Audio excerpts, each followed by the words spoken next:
Psaume 143 intitulé Humble supplication. Seigneur, entends ma prière. De ta justice, écoute mes appels. Ta fidélité, réponds-moi. N'entre pas en jugement avec ton serviteur. Aucun vivant n'est juste devant toi.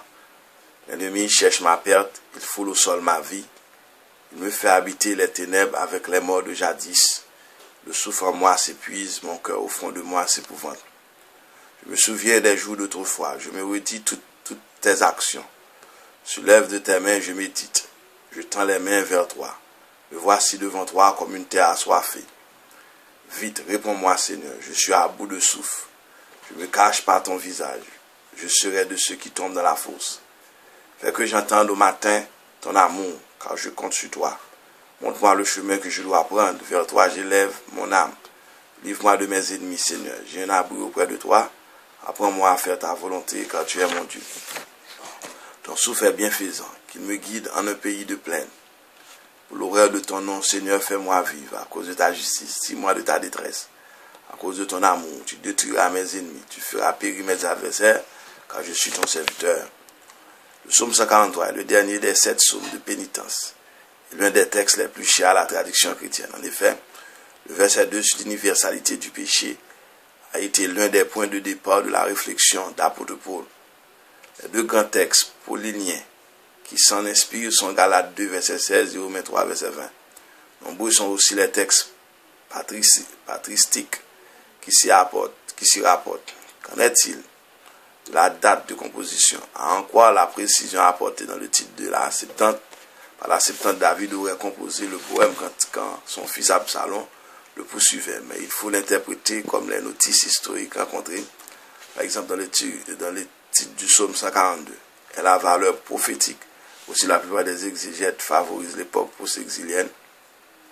Là, le sens de la culpabilité universelle explicitement affirmée appuie cette opinion. Quant aux gens littéraires, le psaume dont voici la structure se classe l'explication individuelle.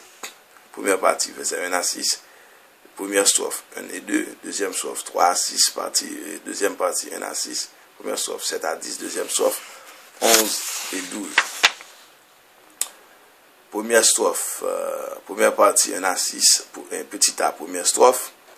Ces deux premiers versets constituent une fervente prière modelée sur les schémas écoute, bien connus de la supplication. Cette prière se fonde sur l'amour de Dieu, sur sa fidélité à ses promesses.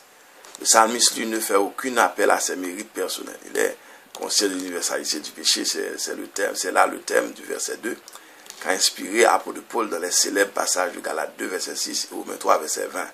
En bref, le psalmiste compte uniquement sur la miséricorde divine par Dieu. Deuxième strophe, verset 3 à 6. Nous entrons dans le cœur du drame qui se joue entre Laurent et son ennemi. La strophe dit pour quel motif l'intervention divine est absolument requise.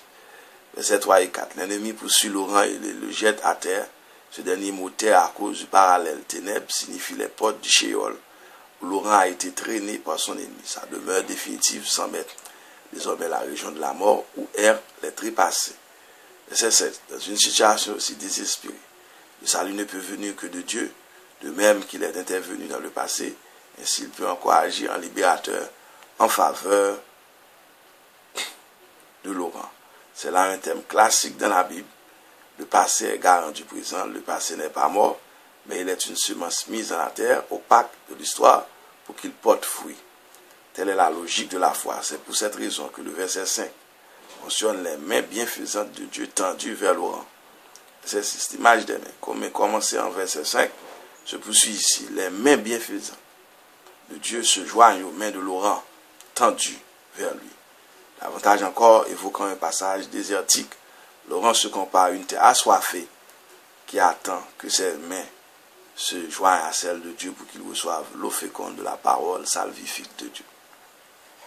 Deuxième partie, verset 7 à 12. Première strophe, verset 7 à 10. L'appel au secours se fait de plus en plus pressant. Laurent n'en peut plus. Il est à bout de souffle. Verset 7. Si Dieu lui cache son visage, verset 7, il va tomber dans la fosse, c'est-à-dire dans le Sheol. Verset 8. La foi indéfectible de Laurent lui donne la certitude que Dieu ne l'oublie pas.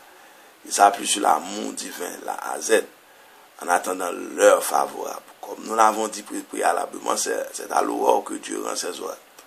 Dès lors, au matin, verset 8, un prêtre du temple ou un prophète lui dira à quel chemin prendre. Verset 9, Laurent fait entendre une nouvelle imploration pour qu'il soit délivré de ses ennemis. Verset 10, c'est au Psaume 25, verset 4 et 5, que l'on trouve le plus beau commentaire du verset 10. En outre, ce verset 10 évoque la théologie de l'Alliance.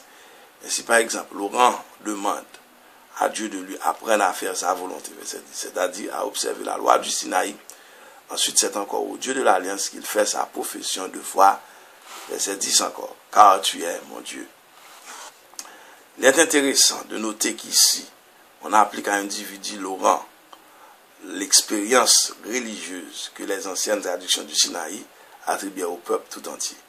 Quant au souffle bienfaisant qui guide à un pays de plaine, il ne faut pas l'entendre du Saint-Esprit, mais plutôt de l'Esprit, ou de lui, de l'attribut du Dieu de l'Alliance qui a guidé Israël au désert et qui est appelé maintenant à guider chaque individu vers un pays de plaine. Ce pays est la terre promise où l'on accède sereinement comme sur une voie sacrée, Isaïe 40, versets 3 et 4, totalement unie et droite, Psaume 26, verset 12, Psaume 27, verset 11. Deuxième strophe, 11 et 12, cette strophe est de conclusion au psaume. Elle est passionnée, elle s'inspire du vocabulaire des imprécations orientales. Verset 11, la première faveur que demande Laurent, c'est la vie. Elle sera donnée de nouveau en signe de bénédiction à Laurent, prosterné sur la menace du mal éternel, compagnon de la mort, et qui plus est, elle lui sera donnée à l'honneur du nom divin. Voilà pour l'aspect positif de la strophe, verset 12. Quant à l'aspect négatif, il est exprimé au moyen d'une imprécation rendue encore plus violente par le contraste entre les verbes du jugement, détruire, faire périr, et la AZ, signe de l'amour et de la fidélité de Dieu, en intervenant en faveur de Laurent. Dieu affirme son honneur, sa présence efficace dans l'histoire et sa solidarité avec les justes. C'est pour cette raison que Laurent, reprenant sa possession de foi, se déclare serviteur. Cela signifie qu'il a définitivement choisi Dieu comme son Seigneur et qu'il reconnaît comme maître de l'histoire. Apôtre Paul en Romains 3, verset 20, cite le verset 2 de notre psaume 142, que personne ne serait justifié devant lui par la pratique de la loi. En commentaire, la Bible de Jérusalem ajoute que l'homme ne sera jamais absous si Dieu le juge. Ce sont ses œuvres. Dès lors, il faut faire appel aux promesses de salut que Dieu a faites à son peuple. Amen. C'était le psaume 143. À très bientôt pour le psaume 144.